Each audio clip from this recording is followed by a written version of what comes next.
Okay, it says I'm live. Am I live? This is the real question. Am I alive? Yeah, I should be live. See my boy, the Act Man, playing Red Dead Redemption 2 for the first time, which is wild considering how good that game was. People always put out interesting videos when I'm streaming. Sad times.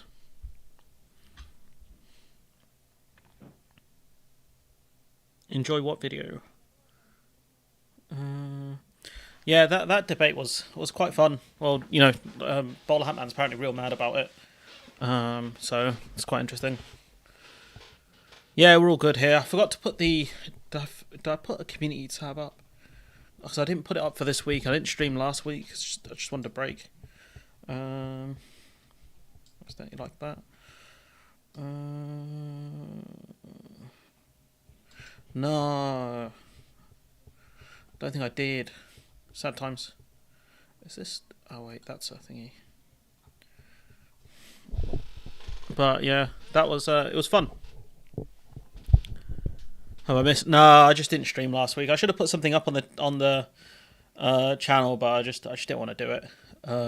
Just been slacking off, I think, of YouTube for a bit. Oh bloody hell! Oops, that could have been awkward. Forgot to plug my headphones in. That would have been bad.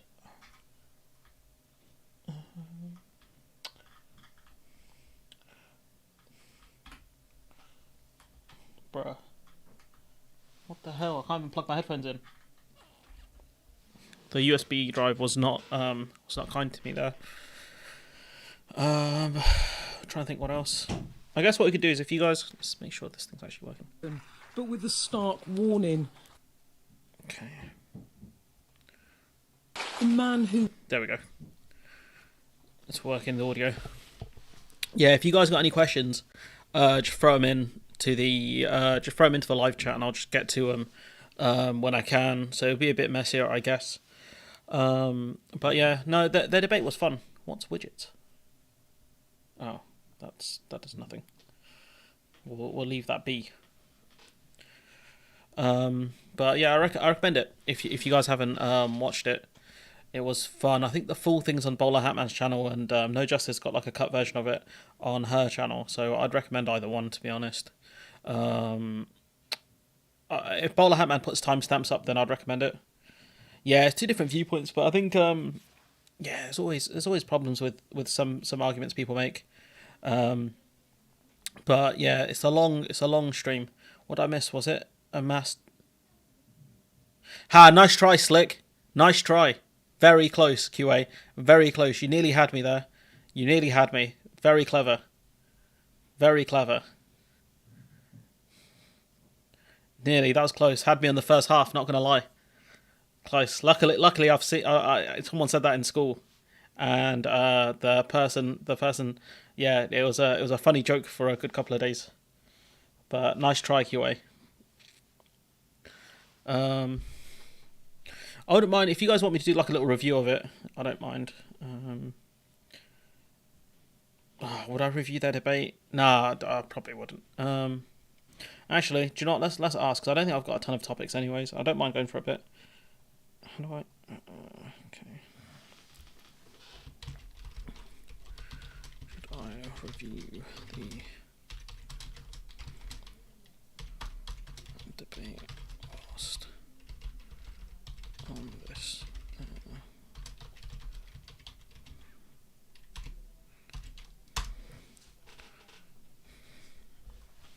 Okay, I'll put a poll up, and then we'll see how much time we've got at the end. Go for an hour and a half. But yeah, not much else. Got like a range of topics to discuss. I've kept this one in the back burner. I'm tempted. Do you know what? I don't know what I would cover. I don't know what I would cover if I did like a countdown of politics from the year. That's the only issue I have. So I don't know. Maybe I'd probably do it on stream with someone else.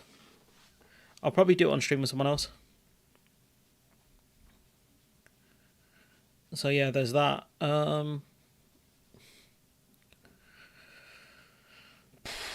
But yeah, I don't know what else to say. Yeah, not really any questions, so we'll go into topics. If you did not know, YouTube loves. Yeah, do you know what? It's because viewers love top tens. Viewers love top 10. I enjoy a top 10 video as well, to be fair, so that's not too surprising. I am getting an edit done to my YouTube border, a banner even. I'm going to get an edit done on this just to get these cards unblurred. I requested like specific cards this time around, so I'm going to do that, and then I'm going to put this on some merch. I'm probably going to get some myself because this icon looks so cool. One second. Let me see if I can. There it is. Yeah, because this is what the full banner looks like. So I'm gonna try and see if I want to get a ship put here, like the silhouette of a ship, like in the distance, like a big one. Do you know what I mean, like a big one? But I want it to be like a silhouette. I want to get these cards unblurred. So I requested like specific cards that you guys have no idea what I'm going to be talking about, going from right to left, and just get them unblurred so it looks clean. And then I'm probably gonna go from there and think about what to do next. I might get some sleeves, like because I'm getting more into card games, so I might get some custom sleeves for him. So yeah, hopefully it's gonna cost me a fortune, but it'd be worth it. But yeah, I want to get this sorted out next, so it should be quite cool. The guy said it shouldn't take too long to do it. So we'll wait and see on that one. So there is this. But other than that, I don't think there's much else going on. My boy, let me find his channel quickly.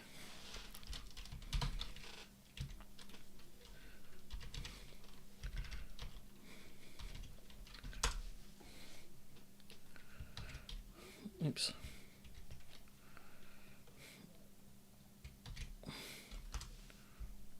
Margie here is going to do some music tutorials on this software, Fruity Loops Studios, which I have no idea how to use. So, because you can,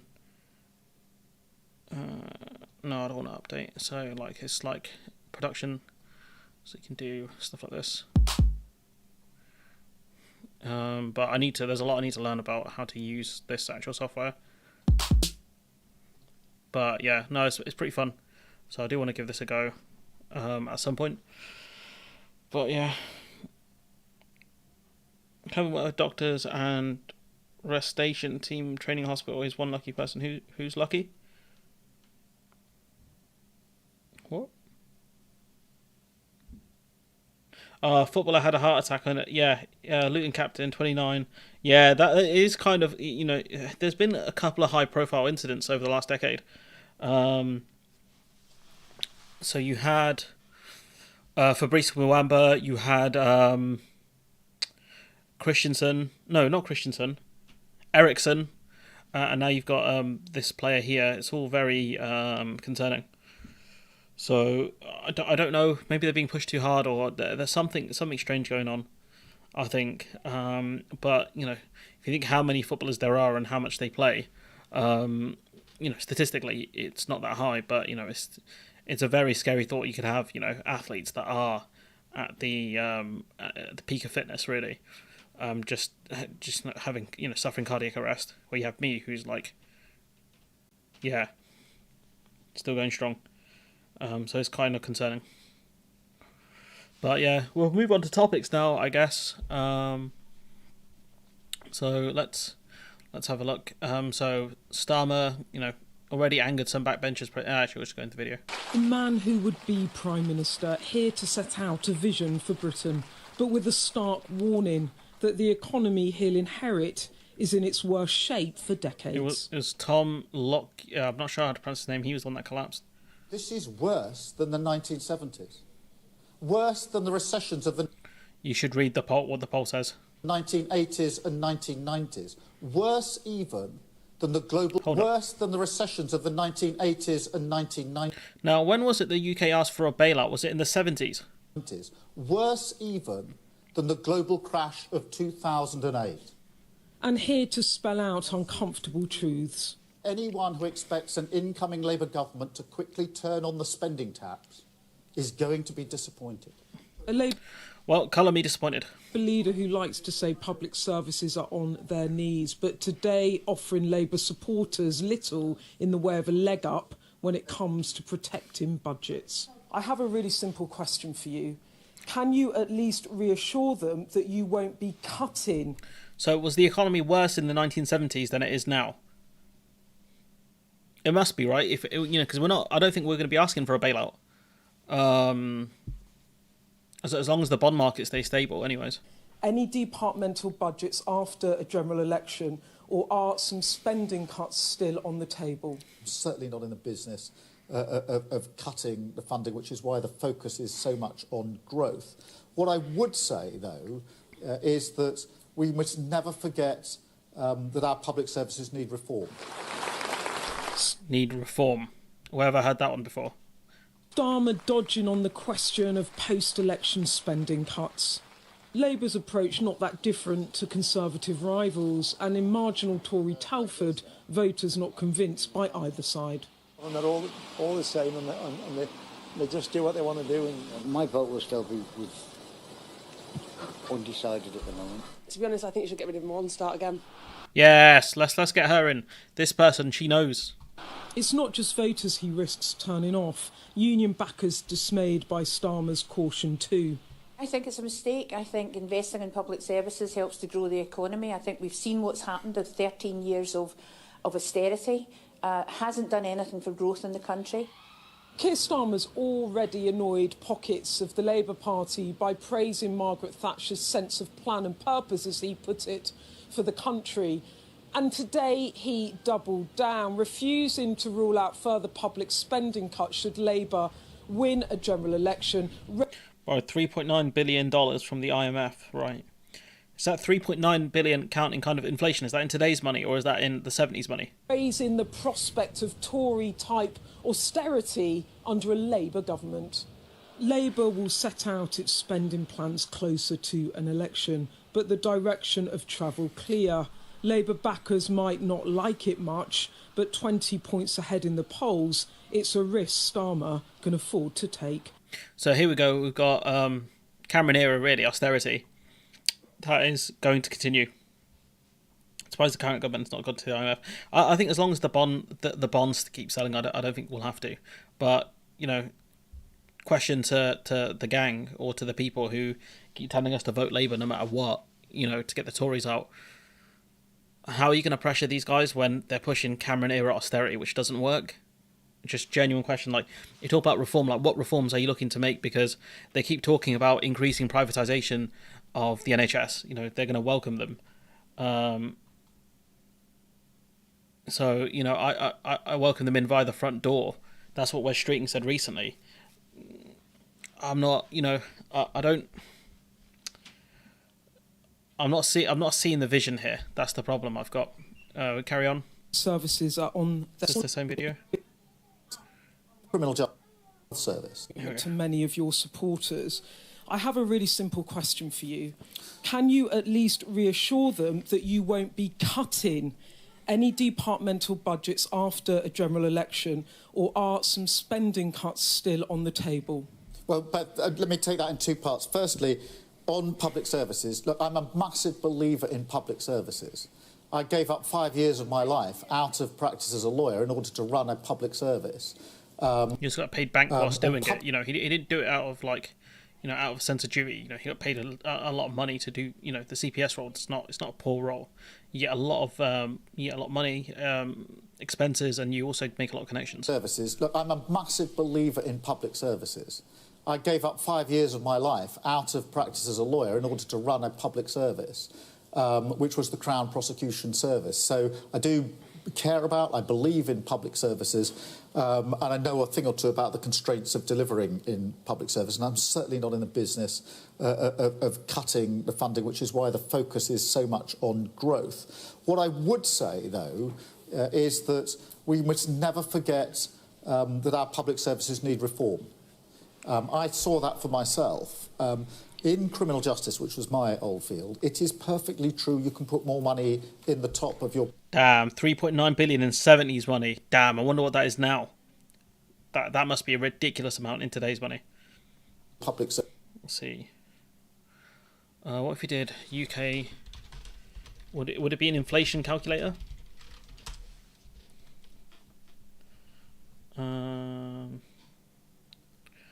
go 19 or go I don't know 74. So 1 point. How much? Wait, how much was it? Where are we? 3.9 billion. So 3.9 billion in numbers.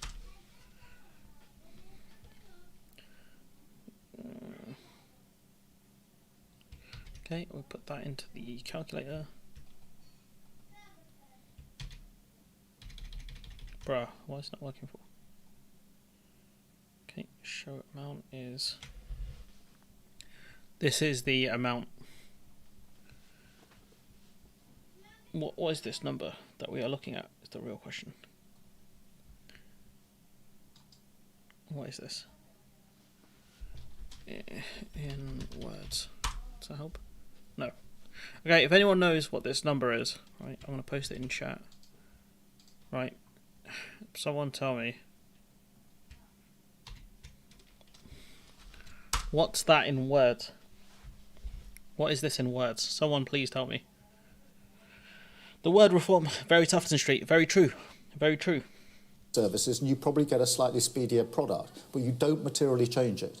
You have to reform. The same is true now of the health service. So how did, can you reform the CPS with the current money they have now? The health service, 75 years or so in, is facing very different challenges to the health service when it was created. If it's to last another 75... 35 billion? Okay.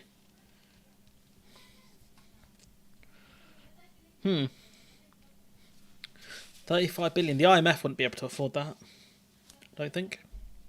Years, and I want it to, I believe in it, and I'm determined that it will, then it's got to change. It's got to become preventative. It's got to be closer to people. Be preventative? I mean, that's why you need to invest in GPs then, buddy. You got to invest in more scanning equipment and things like that. People to operate the scanners, radiologists and the like. In their communities. We've got to make much more use of data and AI. So AI, bro, it's not the age of Ultron. Like, what are you going to do with the AI? So, on public services, yes, there's the question of how much money you put in, but there is equally the question of whether you've got the wherewithal to carry out the reform that is desperately needed. That's what David Cameron talked about, the NHS, in 2010s. Talked about reforming the NHS, making it better, getting rid of managers and things like that. How did that go? And for that to happen, Beth, just get this, because if that reform is to happen, we've got to break out of the silos of delivery and government. One of my biggest frustrations in criminal justice is that if you wanted to improve and to prevent crime, reduce crime rates, you had to deal with health, education, These are all things that require money. The situations in which people were living. But that was all outside of the criminal justice silo, and therefore it never really got done. So we've got to do a different way of delivering. It is about money, but it's not just about money. But you just said, you're not going to put more money in. So, what reforms are you looking to make, pal? That's the question. If we turbocharge the growth that we need, we'll be able to achieve the investment we need within the fiscal rules. But if you are ramping up in the second part of the Parliament, just to be clear, that probably means that you are overseeing a net decline in public investment for much of your tenure. Well, we will be ramping up in the second half of the But will you be overseeing Parliament. a decline, at least at the beginning, in public investment? Look, I mean, the figures we're going to inherit are pretty awful figures. But you have choices. Once you're in government, you can decide, you could say, we need to invest in public investment is essential for growing this economy. That's in fact what this report suggests. And we're therefore going to borrow to invest. But you're now saying you will not do that. Keynesian economics. Well, we will borrow to invest subject to our fiscal rules. That's what the 28 billion ramp in the second half of the Parliament is all about. But yeah, look, he can't answer the question. Pretty basic. Are you going to be seeing seeing a net decline in public investment? He couldn't answer it. And I asked if there's longer footage of this, but I don't know. But I don't know where Politics Joe actually got this from. But I think it was from the same event, given the background colour. But yeah, couldn't answer the question. Simple question. Couldn't do it. And Don't want to spend any money. We know that from the Shadow Chancellor, Rachel Reeves. No, we will spend money. We want growth. That's what we want. That was the Keir Starmer speech. Were you not paying attention, Joe? I was, actually. I was hoping you were too. Just getting laughed at. I think this person's a journalist. I think she works for the New Statesman. I'm not sure who he is, but yes, the growth fairy. Yes, the growth fairy is going to solve that. Don't want to spend any money. We know that from the Shadow Chancellor, Rachel Reeves. No, we will spend money. We will spend money. We want growth. Okay, but he just said we won't. Like, I don't get it. And you got Beth Rigby saying, basically vote Labour, get Tory austerity. I mean, is this the guy? NHS cut manager, secretary, so doctors are doing their job as well badly instead of... Yeah, it's because you cut administrative staff. I think that's the problem. When you cut administrative staff, it means someone still has to do their admin. And so all that happens is it goes on to, like you said, the doctors and like the medical professionals who aren't that good at admin in the first place, or won't be as good as actual admin staff. And they won't have time to do it. So the Guardian view on Labour and the climate crisis, the 28 billion question deserves an answer. This is from the Guardian editorial board. So it's not just like Owen Jones. Politicians know they can't win an argument without making it. Yeah, unfortunately, that is what Keir Starmer seems to be doing. In 21, he earmarked 28 billion a year for a green industrial strategy, and I think that was punchy and overly ambitious. But okay, that was his plan, not mine. He goes, the summer, however, the spending was postponed to the second half of the Parliament. Then it was reported it would take a full term to ultimately redeem the pledge. Last week, because of self-imposed fiscal rules, Starmer suggested it may not happen. This was unsettling, especially as Starmer is way ahead in the Labour are way ahead in the polls. Yet more disappointment is in store. On Tuesday, according to reports, the Labour leader will extol the virtues of small technocratic policies rather than big transformative ones, which is true because that's what he was pushing there. He was pushing reform, technocratic responses.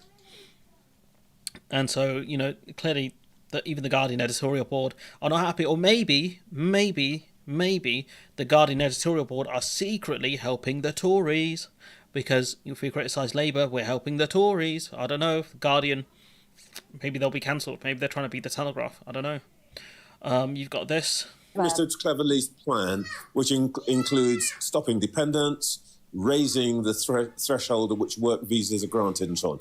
So we have been calling for some while for the salary threshold to be increased. So we're in a situation where we're seeing massive, we're still seeing high levels of vacancies, low unemployment in the UK, and they're agreeing with the Tories on increasing the salary cap, which is a disaster for families when if your partner doesn't make, as a family, if you don't make enough money, if you don't reach the salary threshold, you're not going to be allowed to live here. So it's a complete disaster socially and economically. Moronic.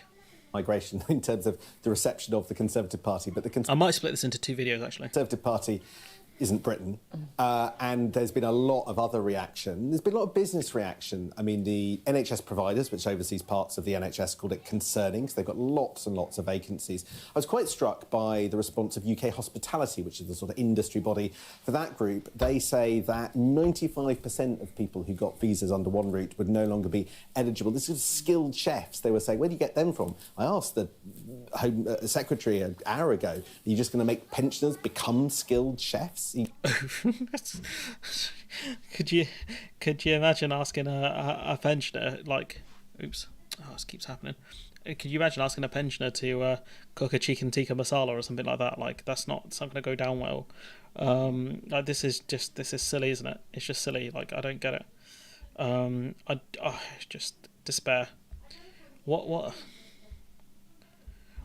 is going on here in Britain? Honestly, this conversation is so dumb. It's just silly.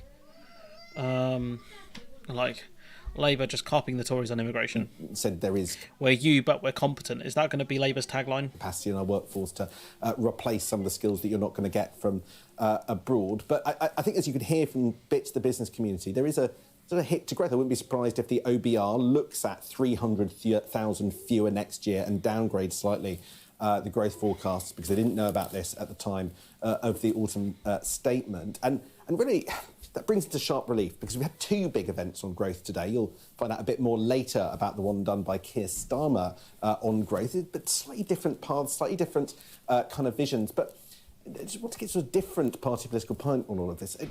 Where is Labour?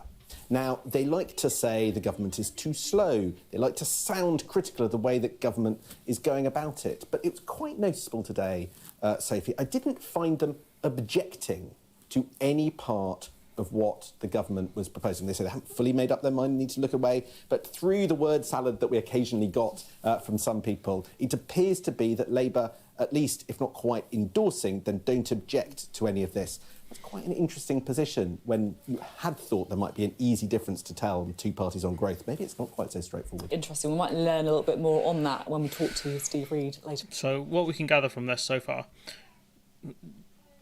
what's his name? Starmer copying David Cameron when it comes to economics. Now he's copying Sunak when it comes to immigration. Like this is a disaster class, lesson by lesson.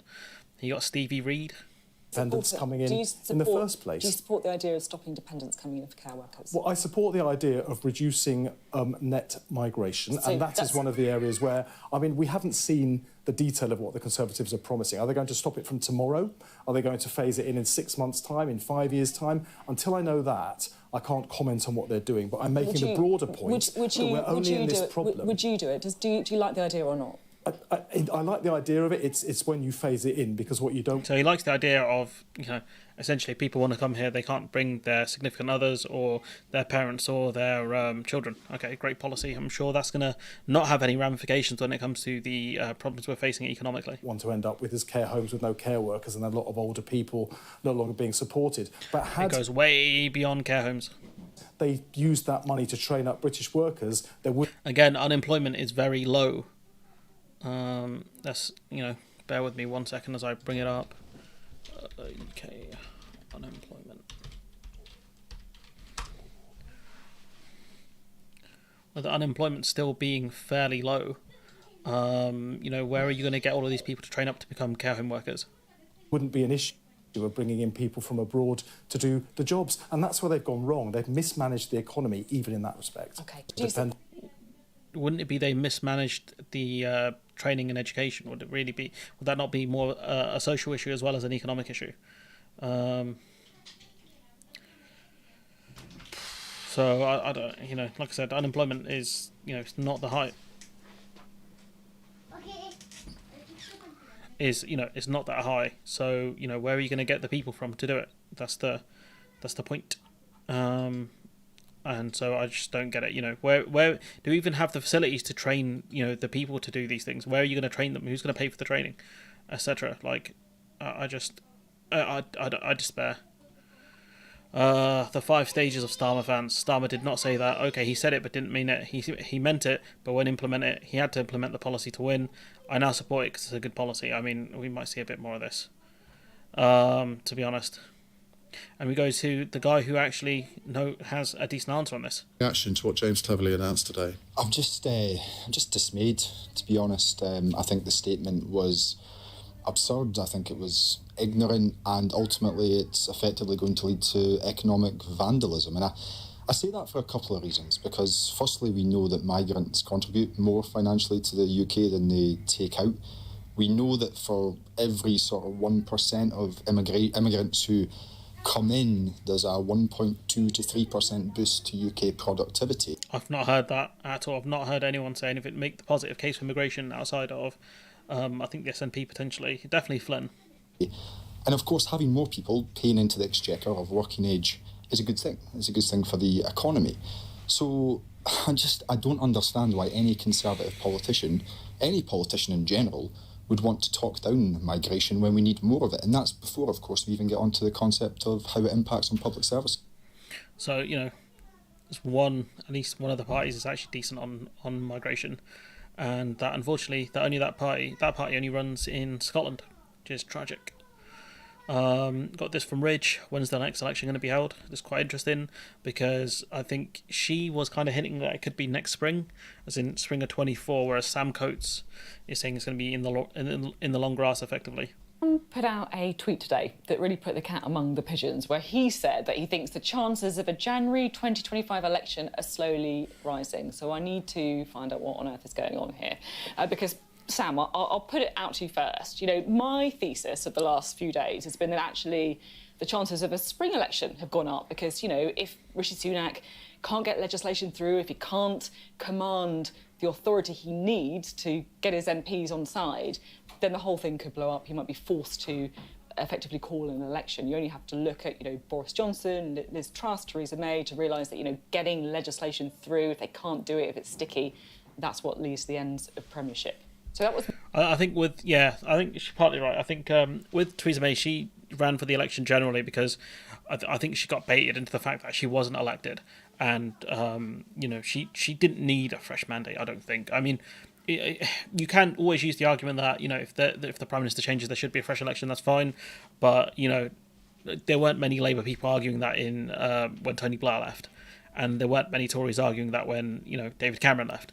So I don't think it's the best argument. I don't really care that much for it, to be honest. But, I think Theresa May was really stupid when she ran for that election because her popularity was quite high, only to realise that as soon as she went in front of the cameras, people really did not like what they saw. My thought, you think he's going to go long? Explain yourself. It's an interesting thesis. I think I'm right. I would say probably it might be autumn of next year. I don't know, but I think Sam Coates is going to be. If I had to agree with one of them, I think it's going to be Coates over Ridge. I believe that the odds of a January 2025 election are rising right now. Look, I just think, not dissimilar to your basic thought, that there is a sharply escalating chance that this government gets stuck, right? It just can't get anything through. And maybe that's on the migration bill that I was just talking about, maybe on something else. Right, it takes just 29 MPs, Tory MPs, to block legislation. Now, if you can remember back as far as Monday, 50 Tory MPs didn't obey a three-line whip, and 99 of them abstained on various bits of legislation. So, the numbers of rebelling MPs are there. You're making my argument here. Yeah, but my point is, look at the state of the Tory party. So if you tell me that... I think the question the Tories need to ask themselves are, how much do they like being in power? Because if they go around constantly blocking legislation, and Sunak calls it and says, all right, fine, we're going to call a general, it's over for them. They'll have nothing left. So, they are fairly naive in that respect. That's not going to happen so soon. Right. At that point, what happens, right? Does Sunak bend? Or does he call an election at the point where he's losing the legislative agenda and he's 20 points behind the polls? That is annihilation. Yep. He will want to go, potentially, with the threat of letters hanging over him, with dignity. So what does he do? He doesn't bend. He doesn't change course. That's not him. That's not how he fought the leadership contest. He just decides, either because he knows he's going to be ousted on his own terms, that he's going to go. A sort of dignified flounce, as it were. I just think... A dignified flounce? What the hell is that? That there is a appreciable chance that early in 2024 we have a new Prime Minister, right? Ooh, spicy take that. Spicy take. Because that's what Jenkins has been talking about as well. That's a spicy boy right there. 1 second. Let me... I'll link these two together then. That's a spicy boy right there. Whoops. That is a spicy boy. That's a spicy take right there, because I think he could be right, because Jenkins, who is a massive Sunak hater, said that we will have a new leader before the next election. So I think he could be right. And because of that, that person will not want to give up the job straight away. And they'll think, I'm here in office, I want to use a few months. Maybe I saw that. Michelle Moan's going to be on Laura Kuenssberg. Two clowns. A summit in Washington. I want to, turn things around. I'm going to use the time that I have in Downing Street to show why I'm the best Prime Minister of the five in this Parliament.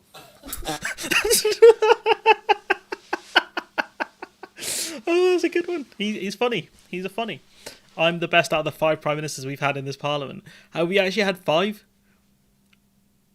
Nah, it'd be four, wouldn't it? Not five, it would be four. It would be Johnson, Truss, Sunak, and then whoever number four is. Not five, it'd be four, wouldn't it? And the lot.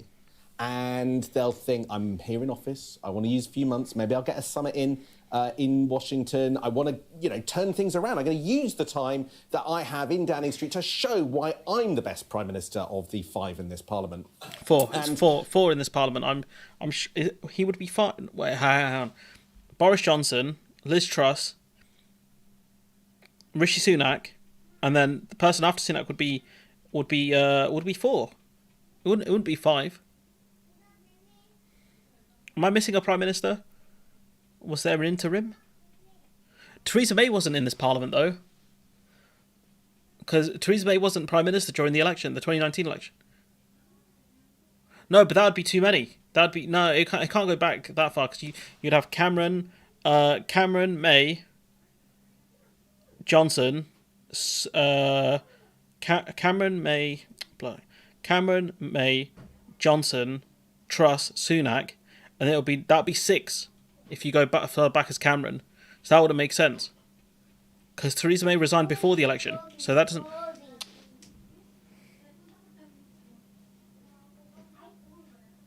So it wouldn't be,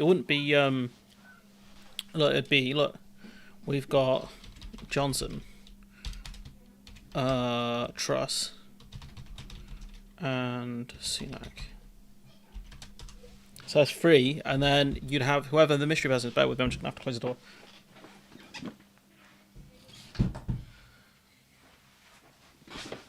That's 3. Suppose he does mean Cameron. Yeah, but that's more than 5. You got Cameron, May, Johnson, Truss, Sunak. 1, 2, 3, 4, 5. So it'd be a 6th person. So I don't know. I don't know what he means by that. To give up the job straight away. And they'll think, I'm here in office, I want to use a few months, maybe I'll get a summit in Washington, I want to, turn things around. I'm going to use the time that I have in Downing Street to show why I'm the best Prime Minister of the 5 in this Parliament. And I think it should be 4. The last moment they could go for an election, well, that's January the 28th, 2025. So because of the numbers, and because you can't lose your legislative programme and be behind in the polls and then call an election, I think we might be waiting for a long time indeed. Surely not another Conservative Prime Minister.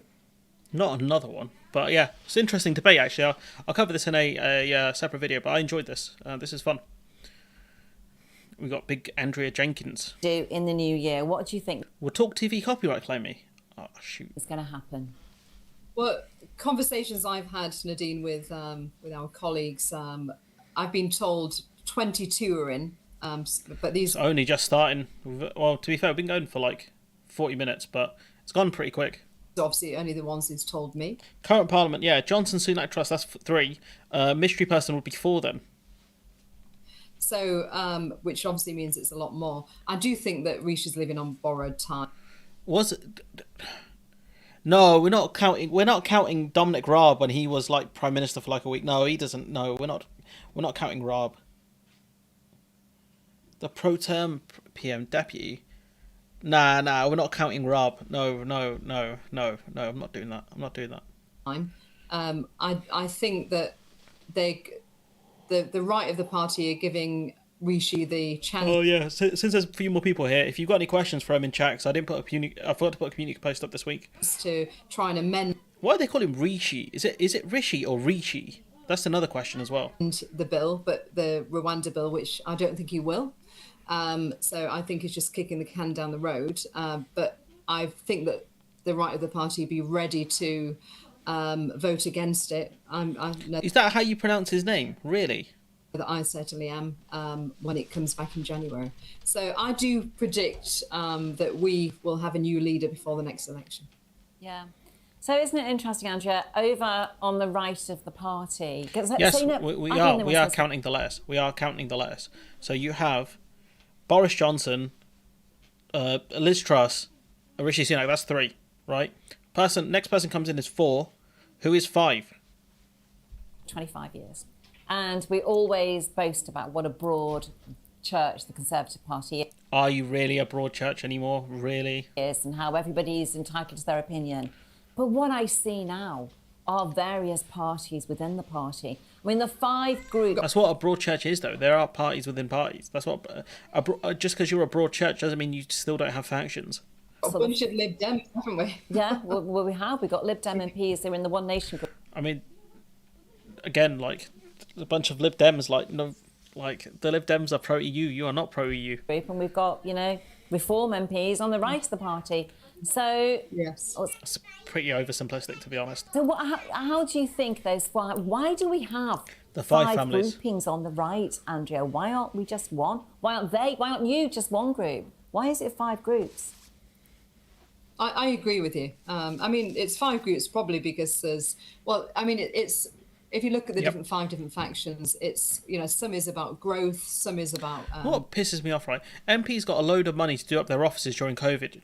Like, why can't they buy a microphone? What is going on here? Brexit. So there's obviously the Northern Research Group about the North, but we do come together on key matters such as Brexit, such as the likes of taxation as well. And you're not together on taxation because you've been hating. There's been loads of criticism of the budget because there's no tax cut in the budget. That's not even true. That's not even true. You came together on the budget on tax cuts. That's not even true. So on the Rwanda bill and immigration. Now, what I think we need to do, Nadine, I do think it's time for a new leader. Look, we've got nothing to lose. I heard your guest earlier say about it would be ludicrous to have a new leader now. Well, I don't think it will be. We've got nothing to lose. We need to bite the bullet. Yes, it means a general election will come sooner, but you know, if they can have 3 months bedding in.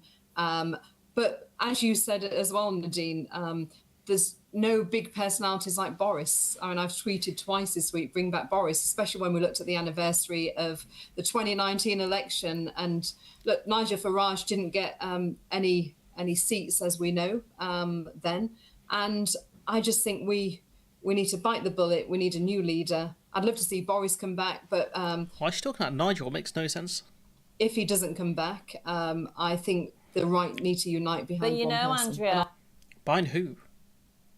Who are you going to unite behind? You guys got no charisma.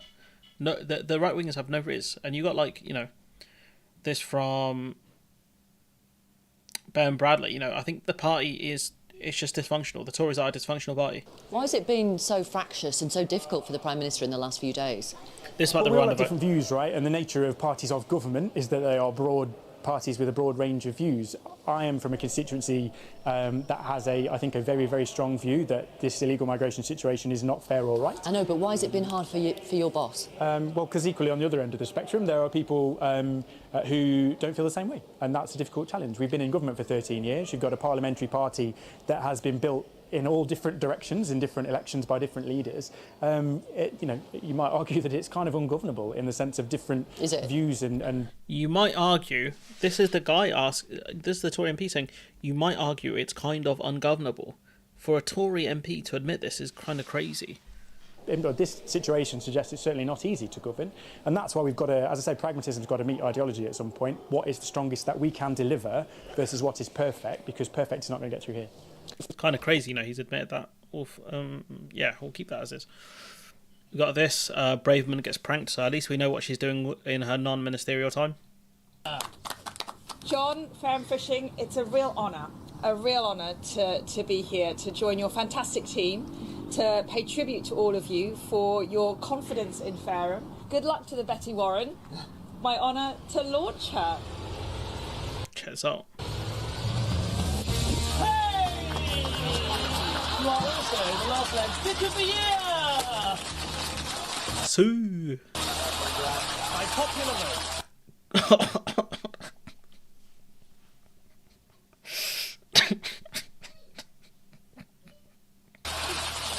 Brilliant, thank you so much. Fantastic. Thank you. Should come with an age warning, that. I'm not sure what that is all about. I guess she took it in good stride, I think. It's been a big spoof. That's going to go viral now. She's not wrong, to be fair. She's not wrong. Let's see how many views this video actually get. It's only on 3K. Yeah, it's on like 3,400 views, to be fair. So I think a relatively small Twitter page. But, you know, this. And I think this was last week, actually. She was squaring up to a heckler. Me as the girl from The Exorcist, which was described in one review as disturbing in a very entertaining way. I'm not sure if that's a compliment. I don't think it is. Would you like to come up? We've got so much to say. Come on then.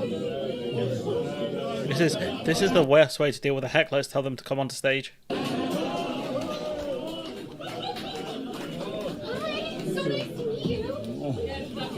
Okay.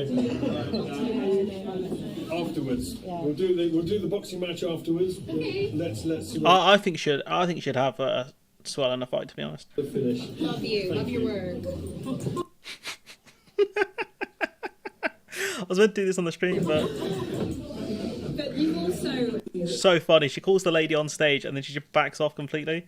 Look how fast she runs away. Look, they're still about right next to each other there. The heckler's got no fear, and then my big man steps in. Look, you know, like she didn't want to be there. You know, this is why you don't call hecklers on stage. You don't know what they're gonna do. Security risk.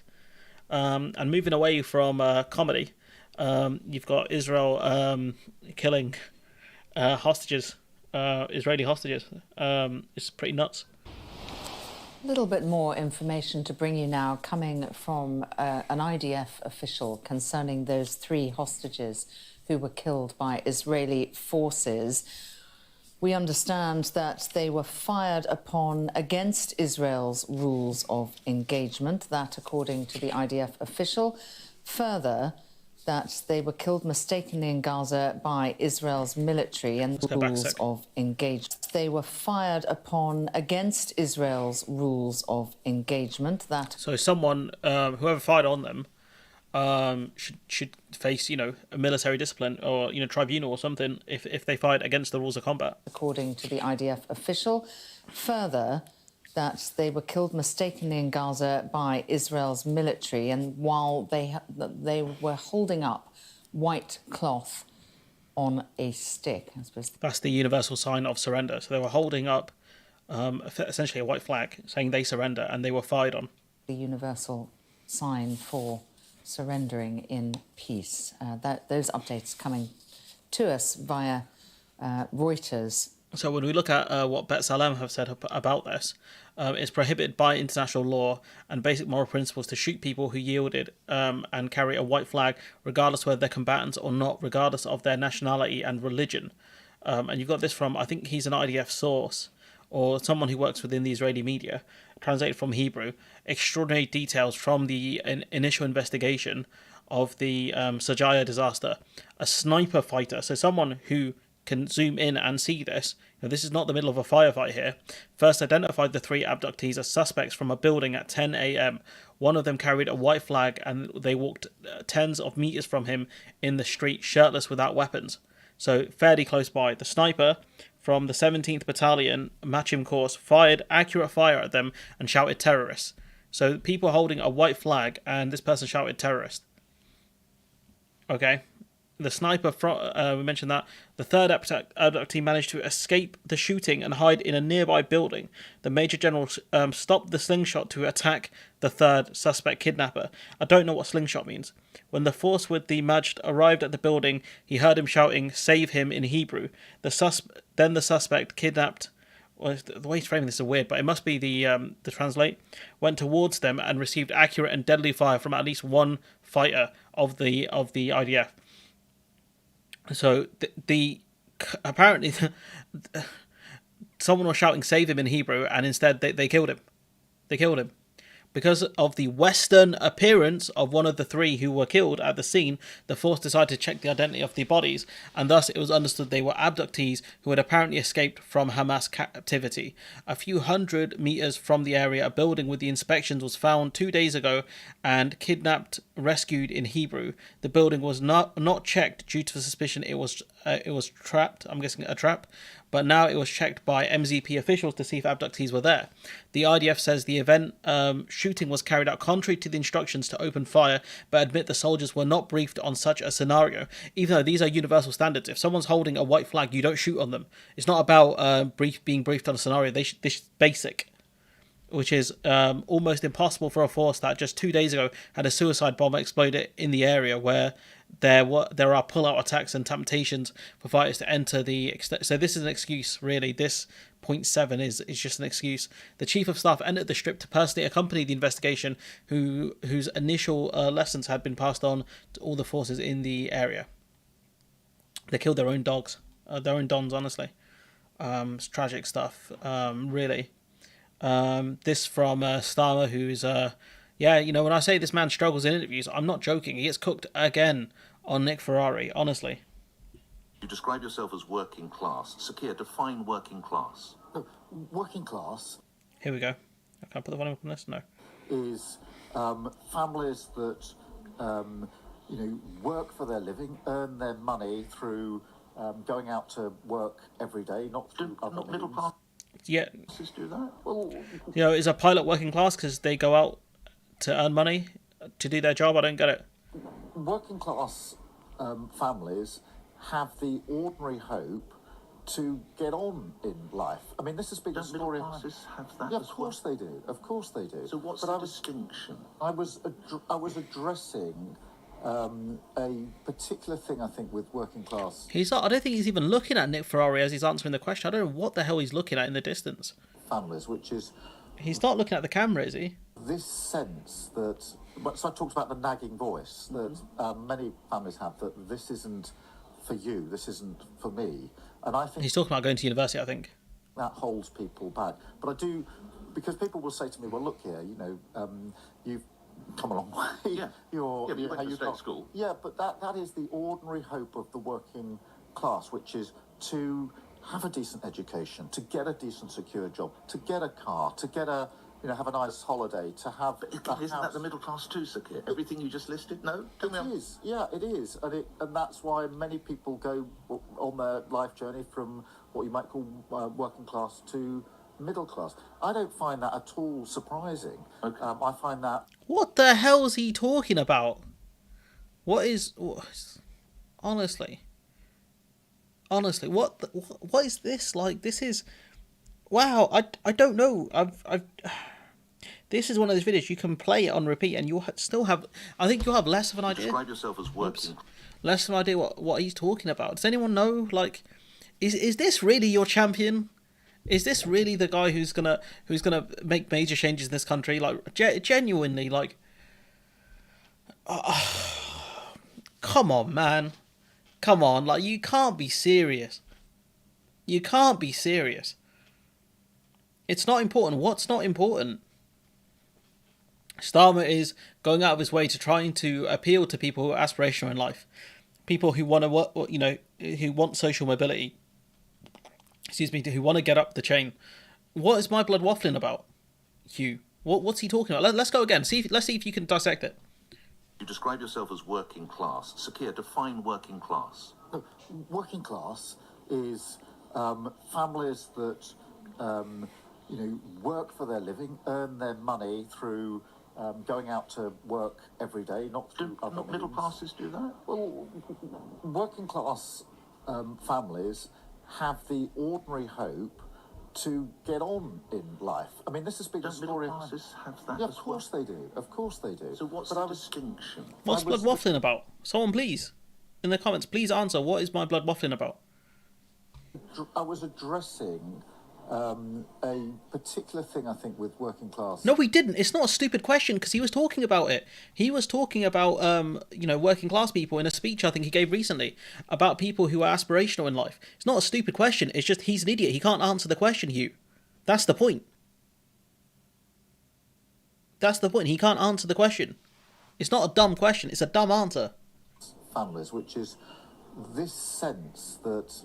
So I talked about the nagging voice that many families have, that this isn't for you, this isn't for me. And I think that holds people back. But I do, because people will say to me, well, look here, you've come a long way. Yeah, you went to state school. Yeah, but that is the ordinary hope of the working class, which is to have a decent education, to get a decent, secure job, to get a car, to get a... have a nice holiday, to have... But isn't that the middle class too, Sakir? Everything you just listed? No? It is. Yeah, it is. And that's why many people go on their life journey from what you might call working class to... Hugh, mate, riddle me this. What is my blood waffling about, please? Everyone is working class who's working for someone. If you have a business, that's not... I mean, is a pilot someone who's working class? A pilot, they work for someone else. They work for EasyJet or someone like that. No, would a pilot be working class then? They go out to work. They don't work from home. A dentist who doesn't own their firm, would they be working class? A lawyer, for example. It doesn't make sense. That's why the American blue collar, white collar thing makes more sense in that respect. But even that's not the best metric. From a sociology A level and also access course, working class, anyone that goes out and work for the living, unless you are goes out to work for. Okay. Yeah, I don't know. I don't think, especially nowadays, it's a lot more blurred in terms of which ones are which, or where the lines are drawn. Really, I guess Marx did talk about petit bourgeois, where he talked about kind of if you're a shop owner, and you don't make that much money, are you still working class at that point? Like living off your investments isn't working class enough. So that's a lot better. That's a lot better of an answer. But is this Hugh? Is this your champion? Is this your champion? He can't answer a basic question, one that he set up for himself. Is this your guy? Honestly. God damn. Austerity boy, anti-immigration boy, can't answer what working class is, in charge of the Labour Party, the party of the unions. That's an oof. That's an oof from me. You go on to Starmer's favourability. He's got a net favourability of -22. Clearly people are not liking what they're seeing. The Labour Party are up, but this brother cannot win. This ain't it, Chief. This ain't it. What else we got? Oh yeah, here we go. Britain has been here before. Say the line, Bart. I grew up working. We've had a string of prime ministers that did it as a hobby. Look, my G, we're discussing this brother here. Like, we're not discussing the ones that came before. We're discussing this man. Is this your champion? That's what I'm asking you. Stop talking about other prime ministers. Is this your champion? Britain has been here before. Say the line, Bart. I love this. I love this meme format so much. One of my favourites. Classic. I grew up working class. My dad was a toolmaker, my mum a nurse. Undefeated, this meme format. We've got one more. So, judging by the fact there's no questions, we'll leave the debate review for another day then. We'll do it. We'll do it on a different. We'll do it on a different thing if I get the chance. If I'm looking for some lightweight content. His sister is the new one. What does he say about his sister? Highest paid toolmaker in the country. Okay. He's a deer caught in the headlights. That's the problem. I think the media are going to eat him alive. I think the Conservatives have steered us through an amazingly stable time given what we have had to face. Stop the cap. And despite all of that, we've supported society, absolutely rightly so. People that need to be supported have had the three tranches, or they'll get the final one soon, of the help and support with their energy costs. We've had inflation halved. That's something we promised to do, and we have managed to do that whilst the economy is actually growing. And there were the economy's not growing. I think it shrunk in October. It's not even true. Predictions that we were going to have a recession. We haven't had a recession, and we pretty close to it though. We are the party of stability, of opportunity. Hang on just a second. No, I'm not trying to be facetious. I'm genuinely not trying to be facetious, but do you honestly saying you think it's all going brilliantly? No, but what I would say is the other parties, it's very, very easy for them to sit here and attack. But I don't see any plans coming out of the Labour Party. They're all over the place in terms of saying they're going to cut taxes, they're going to borrow £28 billion billion. Haven't described to anybody how they're going to pay for any of that. We don't hear anything at all from the Liberal Democrats because they swing so often between their differences of opinion. We don't really know what they stand for. Okay, well, let's give them a chance. Darren, come back to that. Do you know, we hear this all the time, including from Rishi Sunak in the House of Commons. He stands up and says, isn't everything wonderful? What's everyone moaning about? And then fails to recognise the huge problems that have been created. And we heard it again in Prime Minister's questions this week. The economy is growing. It's not. The data from the Office for Budget Responsibility, the data from the Bank of England, the projections around the autumn statement a couple of weeks ago, the economy is flatlining. If it's growing at kind of 0.1%, it's celebrated by the Conservatives. That is true. That bit is true. The Tories do celebrate any, like, even if it's at 0, they celebrate that. That is not fixing the broken fundamentals in our economy, which is why Labour has a plan. Absolutely. What plan? Where's your plan? Focused on getting growth back into the economy with a whole. Don't want to spend any money. We know that from the Shadow Chancellor Rachel Reeves. No, we will spend money. We want growth. That's what we want. That was the Keir Starmer speech. Were you not paying attention, Joe? I was actually. I was hoping you were too. But yes, the growth fairy. Yes, the growth fairy is going to solve absolutely everything. But don't want to. The growth fairy. Whole host of detail that's probably much longer than we have time for on this programme, but there is no detail. That's the problem. Happy to go into it about how we can start to turn this country around. But our growth plan's already in operation, and you can see it actually here at Port. It's great, you know. We've got loads of growth plans, you know. It's going to take us too long to go through. I'll be happy to do it, but it's going to take too long, you know. I believe shrunk 0.3 in October. Let's see if we can find it. Economy shrinks. October. Oops.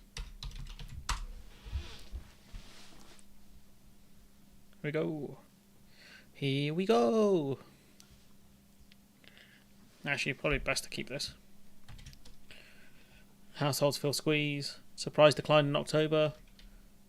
Let's keep that one there. But yeah, it's not good. Believe me, not good. Can I see if I can find that Trump clip?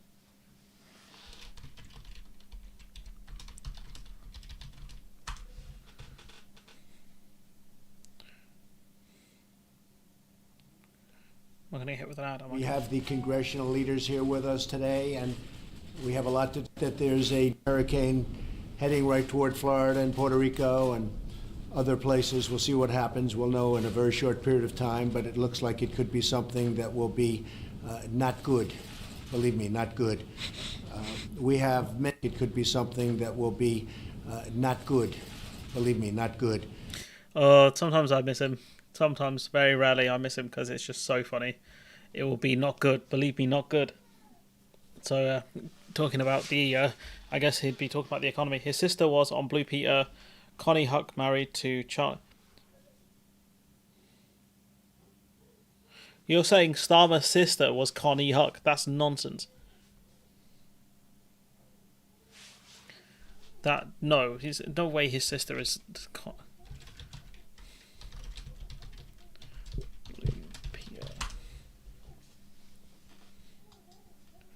What? Ronnie, Rupert. Wait, that's what? Those two are related. That's interesting. I remember her being on Blue Peter, yeah. But that's not Starmer's sister. That's someone else's.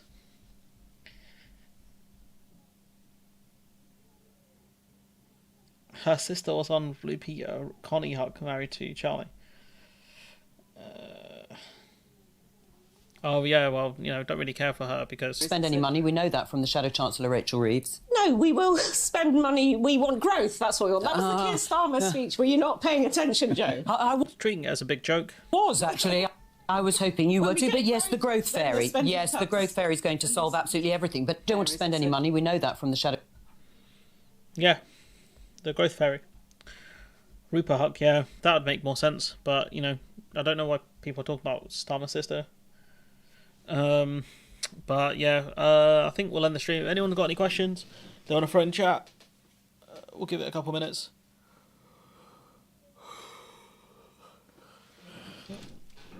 Let's see if we can find the theme. I'll tell you who had someone made a really cool Dragon Ball remix recently. It was very nice. That was very loud. That would have been very loud for you guys. Bring back the magic money tree. Has anyone got any final questions, or are we going to end the stream here? Because I don't mind going for another few minutes.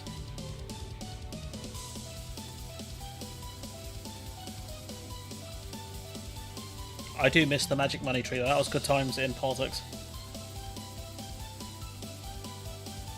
Opera GX. They do sponsorships. Wait. I don't think I'd use it, to be honest. That's the problem. I don't think I could take a sponsorship for a product I don't use. Like, so I don't know. Maybe like a VPN company, because I do need to get a new VPN.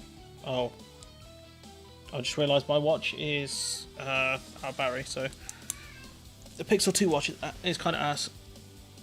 Quick dono to say thanks, Mithril. I really appreciate that. It's great stuff. It's more funds for the old pizza fund. Thanks.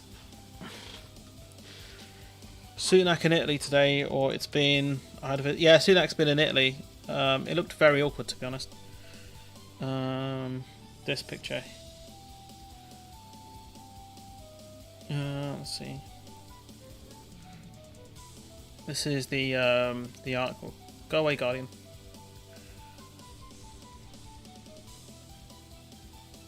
Just looked very awkward. So yeah, that was that. Yeah, it didn't look good, to be honest. So yeah, that was something. Is there anything else anyone wants to say? It's the best bit.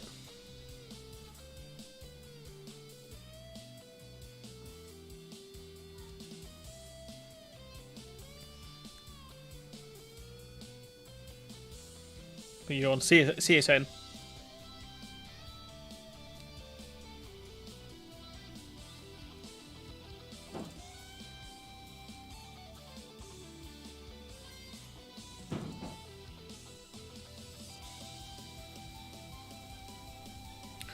So I'm so happy the way this theme came out, man. Every time I listen to it, I'm always amazed by how good my friend made it. Honestly.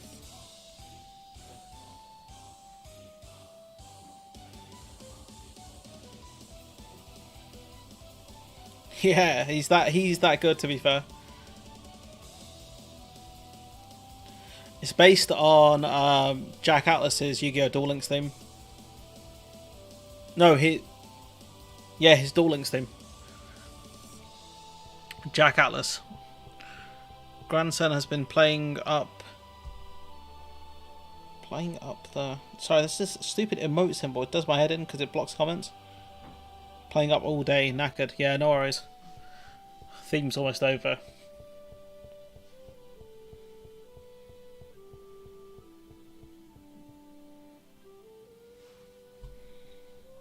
Alright, that's me done for this week. I'm just looking at have a quick look at the calendar. Let's see. So Saturday 23rd next week. I'll probably be free. Yeah, we'll be all good. Got a couple of days off in around Christmas, so that should be good. So we'll move on that. But yeah, we're all good. But yeah, I guess we'll end the stream here, and I'll catch you all hopefully next week, and I'll be covering some of the probably most of these topics during the week, and we're going to be talking about well, I guess if Cameron is austerity man and Rory Stewart is austerity boy, what are we going to nickname Starmer? Austerity Knight. Oh, that's a good one, yeah. Austerity. That's what we're going to call him. Austerity Knight. That's what we'll call my G.